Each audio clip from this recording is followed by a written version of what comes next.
इससे बड़े दुख की बात नहीं है कि तुम्हारे पास पूरे देश के अंदर संगठन है, भीम आर्मी है, आजाद समाज पार्टी है, लेकिन आपने अभी तक आधिकारिक रूप से कोई घोषणा नहीं की कि हम इतने तारीख को अमित शाह के खिलाफ, गृह मंत्री के खिलाफ मेमोरेंडम देंगे और धरना प्रदर्शन करेंगे। ये शर्मनाक है। सर, जिस तरह से इस अपमान पर सभी विपक्षी दल जो है वो बोल रहे हैं और बीएसपी का भी एक विरोध प्रदर्शन 24 को हुआ, भीम आर्मी अब तक खामोश क्यों है? आप अगर ध्यान से देखेंगे तो हर जिले में भीम आर्मी अपना काम कर रही है। आजाद समाज पार्टी उस तरह से सामने से पार्टिसिपेट नहीं कर रही, क्योंकि मैंने अभी कई पार्टियों का वो देखा, समय और बहुत सारी चीज़ें लगी, लेकिन रिजल्ट जुगा तू रहा।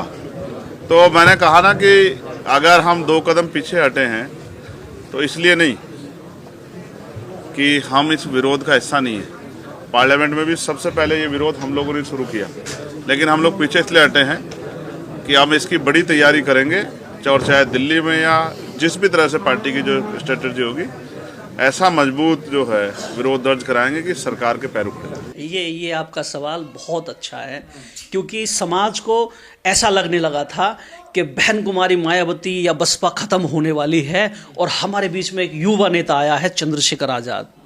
लेकिन इतने बड़े बवाल के बाद, इतना अपमान होने के बाद चंद्रशेखर आज़ाद जी ने कोई भी प्राथमिक तरीके से बाबा साहब के पक्ष में, अमित शाह के खिलाफ एक भी मेमोरेंडम नहीं दिया अभी तक।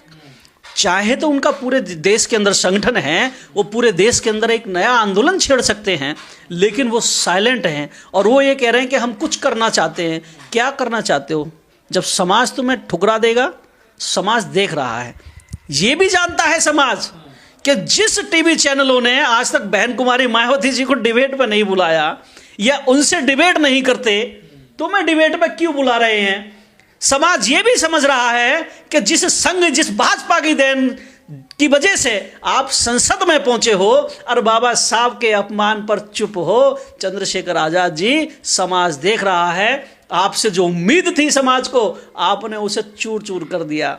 डॉक्टर अंबेडकर को इतना कमजोर और डॉक्टर अंबेडकर के अनुयायियों को इतना कायर समझ लिया गृह मंत्री ने।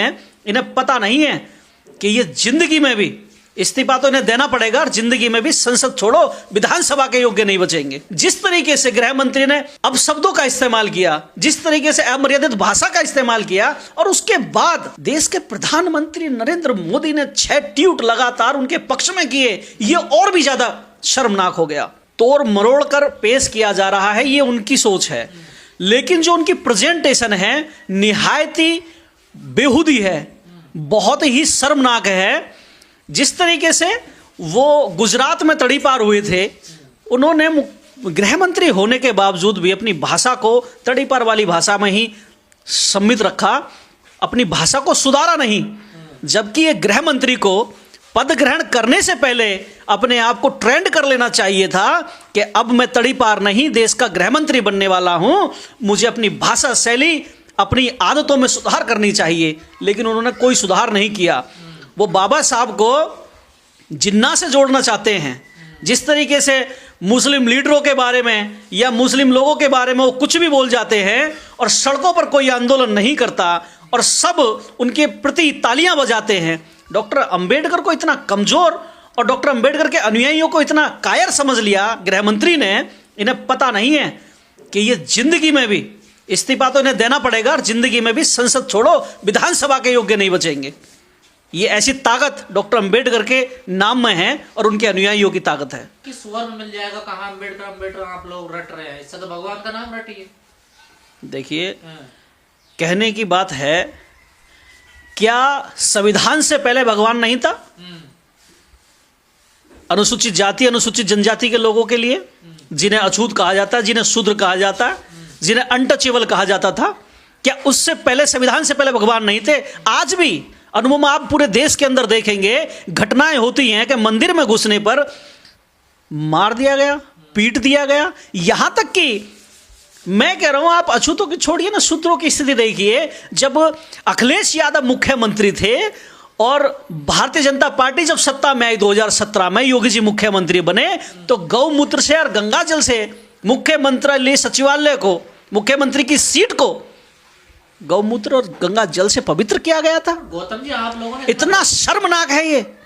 पर आप लोगों ने इतना दबाव बना दिया ना, सरकार तो बैक फुट पे देखिए सफाई देती फिर रही है। मैं अभी दबाव नहीं बना, अगर दबाव बन गया होता तो इस्तीफा आ गया होता और गृह मंत्री की जगह किसी अन्य सभ्य व्यक्ति को, पढ़े लिखे व्यक्ति को, जिसमें नैतिकता होगी, जिसमें सभ्यता होगी, ऐसे व्यक्ति को गृह मंत्री के पद पर नियुक्त कर दिया होता। मुझे लगता है कि अभी तक दबाव नहीं बना है। बीजेपी का इतिहास है, वो इस्तीफा नहीं देते हैं, देखिए सफाई दे देते हैं। वो डॉक्टर अंबेडकर के अनुयायियों का यह इतिहास रहा है कि जो भी उन्होंने आंदोलन किए हैं, उन आंदोलनों का जो लक्ष्य वो लेकर चले हैं, उस लक्ष्य को प्राप्त करके ही पीछे हटे हैं। 2 अप्रैल का देखिए ना आप, हमने शहादत दी, हमारे युवाओं ने शहादत दी, 13 लोगों ने शहादत दी, लेकिन सरकार को घुटनों के पल नाक रगड़ कर माफी मांगनी पड़ी और वो बिल वापस लेना पड़ा।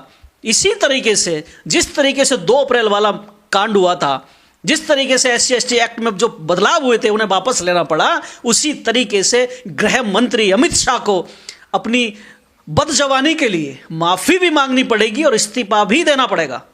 पर सर माफी मांग के होगा कि अब तो जो बोलना था उन्होंने बोल दिया। देखिए ठीक है, बहुत अच्छी बात है, जो हो गया उसे वापस नहीं किया जा सकता, लेकिन पश्चाताप कैसे करेंगे आप? एक व्यवस्था पश्चाताप की है, ये तो नेचुरल सी बात है।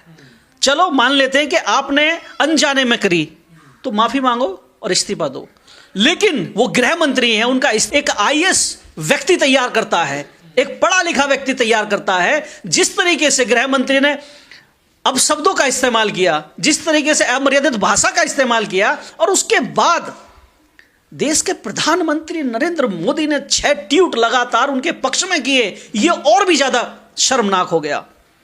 तो ऐसा प्रतीत होता है कि जैसे अमित शाह के शब्द, अमित शाह के मुंह से निकले शब्द नरेंद्र मोदी के द्वारा उनके मुंह में डाले गए थे। ये तो प्रधानमंत्री आपके समाज के ही सांसद मंत्री बचाव में उतरे हुए हैं। मेरे समाज का कौन है? कौन है मेरे समाज का? क्यों, जो बीजेपी में मंत्री हैं, सांसद हैं, सारे तो वो बचाव में उतरे हुए हैं। मैंने आपसे एक बात कही, जो भी 131 सांसद हैं, अठावले, मांझी या चिराग तो वैसे ही फड़फड़ा रहा है, बुझने वाला है, और मांझी का कोई किनारा अपना नहीं है। रही बात अठावले की, वो तो उठा हुआ चूल्हा है, वो तो खुद कहता है संसद के अंदर कि कल कांग्रेस सत्ता में आएगी तो हम तुम्हारी तरफ होंगे, भाजपा को कोस रहे होंगे। इन लोगों का अपना कोई वजूद नहीं है। ये 131 आरक्षण की पैदाइश लोग हैं। इन लोगों का काला मुंह करके गधे पर बिठाकर इन्हें पूरे देश के अंदर घुमाना चाहिए। ये किसी योग्य नहीं है। मैं कह रहा हूं राजनीतिक आरक्षण को समाप्त कर दो। ऐसे 131 जो बैठे हैं ना संसद के अंदर, वो नजर नहीं आएंगे आपको।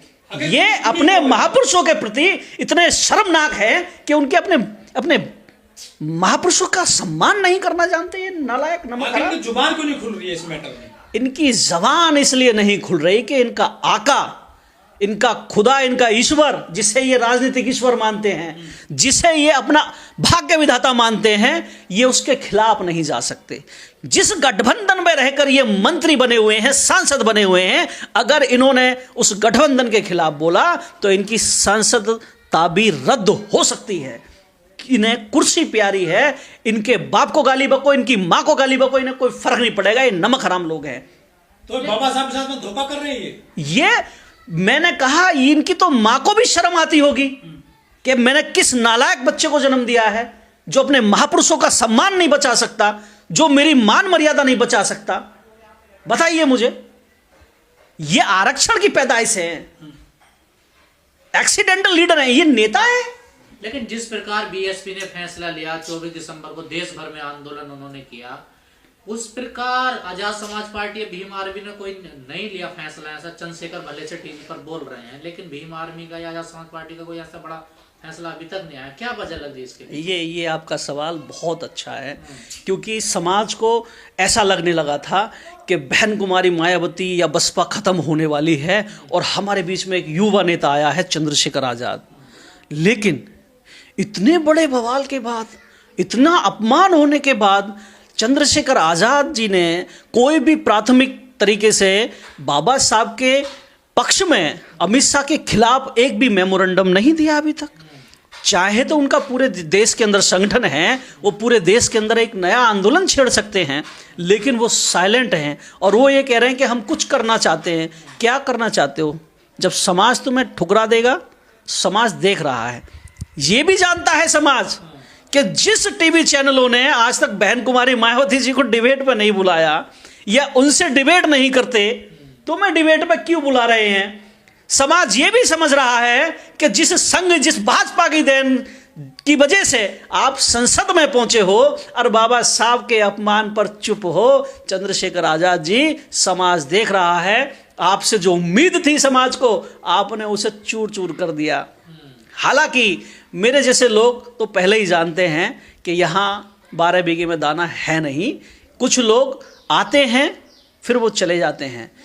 एक कहावत रही है कि जो अपना इतिहास नहीं जानता वो अपने भविष्य का निर्माण नहीं कर सकता, और जो एक्सीडेंटल लीडर है वो समाज को छोड़ो, वो अपने साथ में संगठन की भी रक्षा सुरक्षा नहीं कर सकता।